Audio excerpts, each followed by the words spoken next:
오늘 주신 하나님의 말씀은 신약성경 로마서 5장 1절에서 4절까지 말씀입니다. 4절밖에 되지 않으니까 우리 다 함께 합독하여 읽도록 하겠습니다. 그러므로 우리가 믿음으로 의롭다 하심을 받았으니 우리 주 예수 그리스도로 말미암아 하나님과 화평을 누리자. 또한 그로 말미암아 우리가 믿음으로 서 있는 이 은혜에 들어감을 얻었으며 하나님의 영광을 바라고 즐거워하느니라. 다만 이뿐 아니라 우리가 환난 중에도 즐거워하나니 이는 환난은 인내를, 인내는 연단을, 연단은 소망을 이루는 줄 알미로다. 아멘. 오늘 주신 하나님의 말씀으로 성화의 삶이라는 제목으로 하나님의 말씀 전하도록 하겠습니다. 오늘 찬양의 은혜를 받아서 그런지 주의 이름으로 사랑합니다. 함께 서로를 향해 한번 외치고 시작했으면 좋겠습니다. 주의 이름으로 사랑합니다. 한번 고백하겠습니다. 네, 감사합니다. 네, 한 번 더 고백했으면 좋겠는 게 있는데요. 화평을 누립시다. 옆 사람에게 한번 고백해 볼까요? 화평을 누립시다. 아멘. 아멘. 여러분의 삶에 화평이 있으면 좋겠습니다. 그러나 작금의 현실을 보면은 우리가 그렇게 말하기가 참 어려운 것 같아요. 코로나 이후에 점점 더 어려워지는 세계 경제, 또 높은 금리와 물가, 또 지구 온난화로 더욱더 심해지는 자연재해. 이제는 자연재해뿐만 아니라 사이버 재난까지 우리에게 막 겹쳐서 몰려오고 있어요. 얼마 전에 그 메신저도 잘 안 되고 뱅크도 안 되고 택시도 안 되는 그러한 사이버 재난까지 우리에게 펼쳐지고 있는데요. 이러한 온갖 어려움과 두려움, 불안 속에서 우리가 과연 화평을 누릴 수 있을까? 우리 마음속에 화평을 가질 수 있을까? 의심이 되곤 합니다. 그러나 오늘 바울은 로마서 말씀을 통해서 로마 교인들에게 또한 우리들에게 이러한 환난과 고난 속에도 하나님이 주시는 화평을 우리가 누릴 수 있다고 우리에게 고백하고 있습니다. 그것은 바로 예수 그리스도를 믿음으로 말미암아 하나님께 의롭다함을 여기는 그 칭의로부터 시작되는데요. 우리 다 같이 1절 전반절 한번 다 같이 읽어보도록 하겠습니다. 로마서 5장 1절 전반절. 그러므로 우리가 믿음으로 의롭다 하심을 받았으니. 아멘. 이 말씀은 바울 서신의 핵심 교리인 이신칭이라는 교리입니다. 이신칭이란 무엇입니까? 죄인은 오직 믿음으로만 하나님께 의롭다함을 칭함받는다. 어떠한 행위나 노력과 공로가 아니라 오직 믿음으로 하나님께 의롭다 칭함을 받는다. 이것이죠. 바울 당시 유대인들은 일반적으로 하나님께 받는 칭의, 하나님께 의롭다 칭함을 받는 것을 마지막 심판의 때, 인생의 마지막 순간에 그렇게 평가받고 칭의를 얻을 수 있다고 생각을 했어요. 그러니까 죽는 순간까지 율법을 막 잘 지키냐 안 지키냐 이것을 고민하고 불안감으로 계속 살다가 맨 마지막에 그 칭의를 받을 수 있다고 생각한 것이죠. 그러나 바울은 이 칭의에 대하여 유대인들과의 관점은 다르게 바꾸어서 우리가 이 칭의는 지금 여기에서 하나님께서 나를 의롭다 여기신다는 확신, 이 칭의를 우리가 지금 여기에서 얻을 수 있다고 말하고 있습니다. 그렇다면 바울이 말하는 예수 그리스도를 믿음으로 하나님께 의롭다 여겨지는 이 칭의의 삶은 어떤 삶으로 나타나는지 한번 3가지로 살펴보기를 원하는데요. 첫 번째는요, 하나님과 화평을 누리는 삶입니다. 우리 다 같이 1절 후반절 함께 읽어보도록 하겠습니다.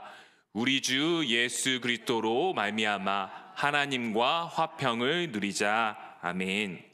여기서 등장하는 화평은요, 헬라어로 에이레네, 잘 아시죠? 에이레네.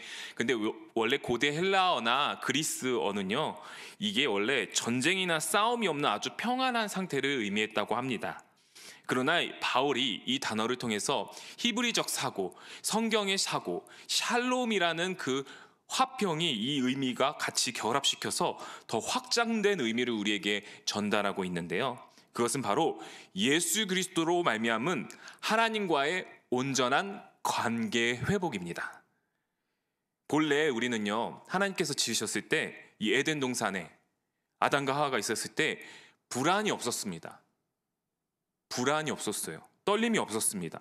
그곳은 하나님과 함께하는 샬롬만 존재하였고 모든 것이 하나님께서 창조하신 그 순수한 모습 그대로 다 운행되었습니다. 그러나 아담과 하와의 범죄로 말미암아 인간은 에덴 동산에서 쫓겨나게 되고 그 형벌로 하나님과 언제나 함께할 수 있는 이 화평, 샬롬이 깨지게 되었죠.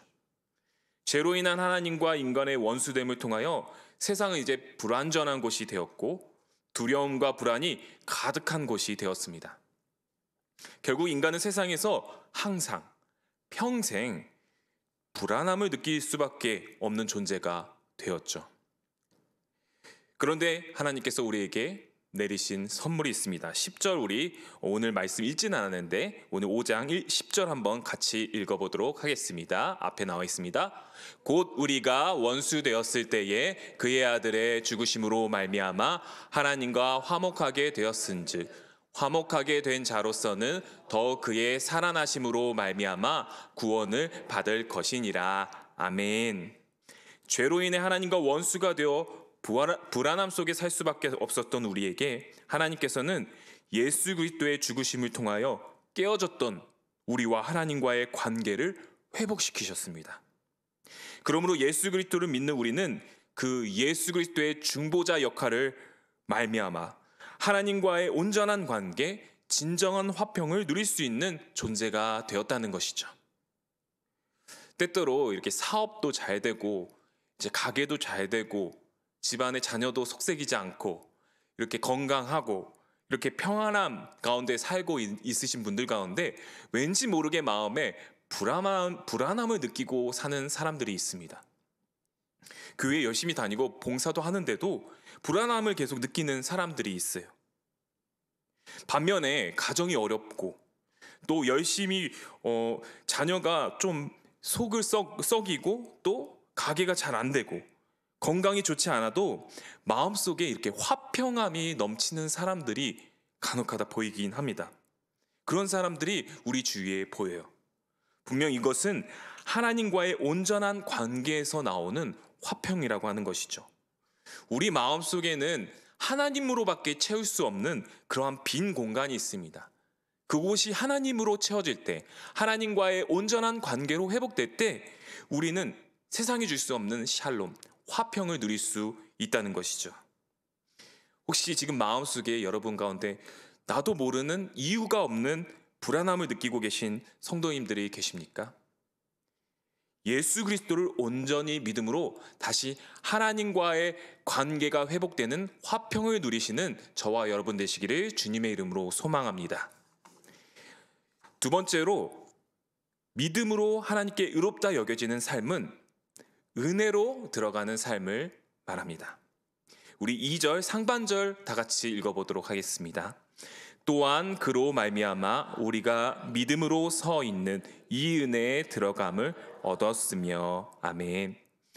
여기서 바울은 들어간다고 말하고 있는데요. 이 들어간다는 의미는요, 하나님의 임재의 장소인 그 성소에 자유롭게 들어갈 수 있는 것을 말합니다. 마치 모세와 같이 하나님을 만나러 자유롭게 들어갈 수 있는 걸 말하는 것이죠. 또한 왕의 궁전을 마음대로 드나들 수 있는 사람을 가리킵니다. 어떻게 드나들 수 있죠? 왕에게 허락을 받은 것이죠. 제가 이 부분을 보면서 생각이 든 게 대부분의 교회에서 꼭 이런 단기 선교를 갈 때 이러한 일이 발생하곤 합니다. 이제 짐을 싸는데 선교 물품도 다 챙기고 여행 필수품도 다 챙기고 선글라스까지 다 챙기고 공항에 갔는데 중요한 게 딱 하나가 없죠. 뭐죠? 여권을 빼놓고 온 거예요. 그래서 가족에게 시켜서 폭풍 운전을 해서 겨우 비행기 시간 맞춰서 올라탔던 그런 기억들이 교회 단기 선교마다 꼭 하나씩은 있더라고요. 그때 그 여권을 못 챙겨온 사람이 이제 비행기 시간을 기다릴 때 마치 불안함으로 대기하고 있는 것처럼, 근데 여권을 챙겨온 사람, 잘 챙겨온 사람은 당당하게 여권을 제시하고 비행기를 탈 수 있었던 그런 모습 같이, 마찬가지로 우리는 예수 그리스도를 믿는 믿음으로 말미암아 하나님의 은혜로 자유롭게 들어갈 수 있는, 담대하게 들어갈 수 있는 특권이 우리에게 주어졌다는 것입니다. 히브리서 기자는 4장 16절에 이렇게 말하고 있어요. 함께 읽어볼까요? 그러므로 우리는 긍휼하심을 받고 때를 따라 돕는 은혜를 얻기 위하여 은혜의 보좌 앞에 담대히 나아갈 것이니라. 아멘. 예수 그리스도를 믿는 믿음으로 하나님의 자녀가 된 우리는 언제 어디서나 어떠한 상황 속에서도 하나님의 은혜의 보좌로 담대히 나아갈 수 있는 줄 믿습니다. 그 특권이 우리에게 있습니다. 중고등부 사역을 하면서 점점 교회를 나오지 않고 하나님과 멀어지는 아이들이 보이곤 해요. 그 친구들에게 이제 연락을 해서 다시 교회 나오면 어떻겠니? 이렇게 얘기를 하면은 그 친구들이 너무 오랫동안 빠져서 선생님들하고 목사님께 죄송해서 못 나가겠다. 또 이제 예수님이 교회에 나와도 도저히 믿어지지 않는데 내가 어떻게 예배의 자리에 나아갈 수 있느냐, 부담돼서 안 된다, 이런 말을 할 때가 많았습니다. 이런 모습을 볼 때 지금 중고등부에서 예배드리고 있는 아이들, 또 예배의 자리에 나오고 있는 모든 성도님들을 보면 예배의 자리에 나올 수 있는 것은 바로 예수 그리스도를 믿는 온전한 믿음으로 가능하구나, 이러한 생각이 들었습니다.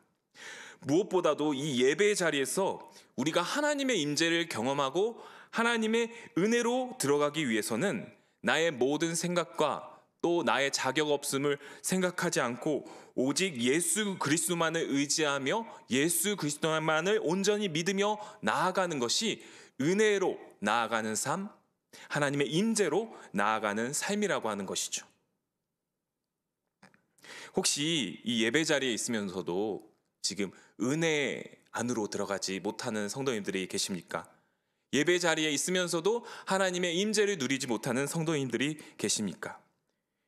나의 믿음을 다시 한번 돌이켜보고 나의 믿음이 온전히 예수님만을 믿는 그러한 온전한 믿음인가 다시 한번 돌아보시고 날마다 하나님의 임재와 하나님의 은혜로 들어가는데 여러분들의 특권을, 하나님의 자녀된 특권을 마음껏 사용하시는 저와 여러분 되시기를 주님의 이름으로 간절히 소망합니다. 세 번째로, 믿음으로 하나님께 의롭다 여겨지는 삶은 성화의 삶으로 이어지게 됩니다. 이게 정말 오늘 말하고 싶은 핵심 중요한 내용인데요. 우리 로마서 5장 3절에서 4절 한번 다 같이 읽어보도록 하겠습니다. 다만 이뿐 아니라 우리가 환난 중에도 즐거워하나니 이는 환난은 인내를, 인내는 연단을, 연단은 소망을 이루는 줄 알미로다. 아멘. 제가 너무나도 좋아하는 말씀입니다. 바울은 예수 그리스도를 믿는 성도는 결코 환난과 고난이 없다고, 환난과 고난이 우리를 피해간다고 말하지 않습니다. 오히려 예수님을 믿으면 환난과 고난이 믿지 않는 사람들보다 더 많이 다가올 수도 있어요. 솔직히 저는 고난이 싫습니다. 환난이 싫습니다. 여러분 중에 고난과 환난을 좋아하시는 분이 있습니까? 난 너무 좋아요, 이렇게 하시는 분들 주님의 이름으로 많이 사랑하고 축복해 주시기 바랍니다. 바울 사도는 그리스도인은 고난을 무조건 좋아해야 된다고 말하지 않습니다. 다만 환난 중에도 우리가 즐거워할 수 있다고 말하고 있죠. 그 이유는 바로 환난은 인내를 낳는 삶을 만들어내기 때문입니다. 여기서 말하는 인내란 단순히 참고 견디는 것을 말하는 것이 아니라 헬라어 원어에서는 견고히 하다라는 의미를 가지고 있는데요. 사람은 자신이 감당할 수 없는 환난과 고난이 다가올 때 처음에는 진짜 나에게 왜 이런 일이 일어나지? 그래서 예수님을 믿지 않는 사람들은 낭망하거나 절망하거나 그것을 어떻게든 피해가려고 하는 모습들을 보입니다. 그러나 예수 그리스도를 믿는 사람들은요, 그러한 고난이 찾아왔을 때 쉽게 무너지거나 피할 방도를 찾지 않습니다. 예수님을 믿는 우리는요, 그 어려움들을 통해, 고난과 환난을 통해 그것을 극복할 수 있는 힘을 믿음과 신앙으로 얻게 된다는 것이죠. 어떠한 고난이 찾아와도 크게 흔들리지 않고 하나님이 주신 믿음과 신앙의 견고함을 유지하는 것, 이것이 환난이 인내를 만들어내는 그러한 성도의 삶이라고 하는 것입니다. 또한 인내는 연단을 만들어낸다고 하고 있죠. 연단은 이제 환난을 단순히 견뎌내는 수준이 아닌, 이 환난과 고난을 통해 하나님께서 나를 만들어 가시고 인도하신다는 그러한 분명한 증거를 가지고 있는 것을 말합니다. 여기에서 연단은 또 영어로 캐릭터라고 해서 성품을 뜻하기도 해요. 즉 우리의 성품이 예수님의 성품을 닮아간다는 것이죠. 마치 땅속에서 캐낸 금광석을 뜨거운 용광로에 넣으면 어떻게 됩니까? 그것이 다 불순물이 타고 순금이 나오는 것처럼, 연단이란 이와 같이 우리 인생에 찾아오는 일련의 환난과 고난을 통해 하나님께서 나의 신앙과 성품을 만들어 가시는 과정을 경험하는 것을 말하죠. 그때는 정말 힘들었지만, 그때는 그게 정말 힘들었고 마음이 아팠고 힘들었지만, 슬펐지만, 돌이켜보면 하나님께서 나를 만들어 가시는 과정이었고 나를 이끄시고 보호하시는 그러한 하나님의 손길이 있었다는 것을 깨닫는 과정이 바로 이 연단이라고 하는 것이죠. 또한 연단은 소망을 이루는 삶이라고 바울은 말하고 있습니다. 바울은 이미 앞부분에서 소망에 대해서 언급한 부분이 있거든요. 2절 후반절을 다 함께 읽어보도록 하겠습니다. 하나님의 영광을 바라고 즐거워하느니라. 아멘. 소망이란 하나님의 영광을 바라고 즐거워하는 것이라고 말하고 있어요. 하나님의 나라가, 하나님의 영광이 내 삶 가운데 이루어지기를 간절히 바라고 소망하는 삶. 마치 여러분들의 자녀가 여러분들의 생신 때 선물을 준비할 때 이렇게 말하면 어떨까요? 아버지, 어머니, 이 생일이라서, 이 날짜라서, 어머니, 아버지 태어나시는 날이라서 제가 이거를 준비했어요. 원래 안 준비하려고 했는데 생일은 챙겨야 되니까 제가 이 생일 선물을 준비했어요. 받아주세요 하면 기분이 좋으시겠어요? 나쁘시겠어요? 엄청 나쁘겠죠. 근데 아버지, 어머니, 제가 이 생일 선물을 준비할 때, 생신 선물을 준비할 때 제가 어머니, 아버지를 생각하면서 너무 기쁜 마음으로 이 선물을 준비해서 지금 드려요. 그러면은 완전 부모님이 기분이 좋으시겠죠? 부모님이 영광 받으실 겁니다. 마찬가지로 우리가 하나님께 나아가는 삶이 하나님께 영광 올려드리는 삶, 그 영광 돌리는 삶이 우리에게 기쁨으로 다가오고 즐거움으로 다가온다면 그것은 소망 가운데 거하는 삶이 될 수 있다는 것이죠. 우리 한번 그림을 한번 보실까요? 이렇게 환난은 인내를, 인내는 연단을, 연단은 소망을 낳는 삶을 살고 있습니다. 여러분들은 어떤 지금 과정에 있으신가요? 어떤 분들은 환난에 지금 있을 수도 있습니다. 어떤 분들은 인내의 단계에 있을 수도 있습니다. 어떤 분들은 연단의 단계에 있을 수도 있고요. 어떤 분들은 소망의 단계에 있을 수도 있습니다. 어떤 분들은 2개씩, 어떤 분들은 3개씩, 4개가 동시에 찾아오는 경우도 있죠. 예수님이 오시기 전까지 우리는 이 4가지의 성화의 삶을 계속해서 반복해서 훈련의 과정을 우리가 경험한다고 하는 사실입니다. 계속 반복될 거예요. 신기한 것은 아까 2절 후반절에 소망으로 시작했잖아요. 그 3절, 4절이 이제 소망으로 시작했다가 환난, 인내, 연단, 다시 소망으로 이어지는 삶. 이게 사이클처럼 반복되는 성화의 삶이라고 하는 것이죠. 우리가 요즘 사사기서를 살펴보고 있는데 사사기서에는 반대의 사이클이 돌고 있죠. 죄를 저지르고 하나님께 부르짖어서 하나님께서 사사를 통해 구원해 주시지만 다시 또 평안해질 때 죄악에 빠지는 그런 죄악의 사이클, 마치 이렇게 내려가는 나선형처럼 내려가는 사이클입니다. 그러나 우리가 지금 살펴보고 있는 이 성화의 삶이라는 은혜의 선순환 사이클은요, 하나님이 기뻐하시는 자녀로 하나님이 만들어 가시는 그러한 거룩한 자녀의 모습으로 점점 올라가는 그러한 삶이라고 하는 것이죠. 성화의 삶이란 하나님께서 당신의 자녀로 하여금 당신이 기뻐하는 거룩한 수준에 이르기까지 반복해서 훈련하는 그러한 성화의 과정을 가리킵니다. 어쩌면 이 환난, 인내, 연단, 소망, 이러한 삶이 반복되는 것이 너무 힘들고 지루할 수도 있어요. 지금 이렇게 재미없는 설교로 듣는 것도 연단의 시간일 수도 있는데요. 이러한 우리의 환난과 고난, 이런 것들이 솔직히 너무나도 우리는 힘들 때가 많습니다. 그리고 평탄한 그런 평화로운 삶을 살기를 원하는데요. 하나님께서는 왜 이렇게 환난, 인내, 연단, 소망을 반복하는 삶을 주실까? 우리가 이렇게 좁은 시야로 볼 때는 우리 삶이 그렇게 반복되고 더디고 잘하지 않는 것처럼 보이지만, 우리의 삶이 하나님께서 만들어 가시는 과정이라고 생각할 때 하나님께서는 점점 우리의 믿음을 더욱더 깊어지게 만들고 성숙시켜 가신다는 것입니다. 또한 우리 사진을 한번 더 보실까요? 어떤 사진이죠? 지구의 모습입니다. 저기 인공위성에서 이렇게 우주 정거장에서 찍은 이제 지구 사진이라고 해요. 너무나도 아름답죠.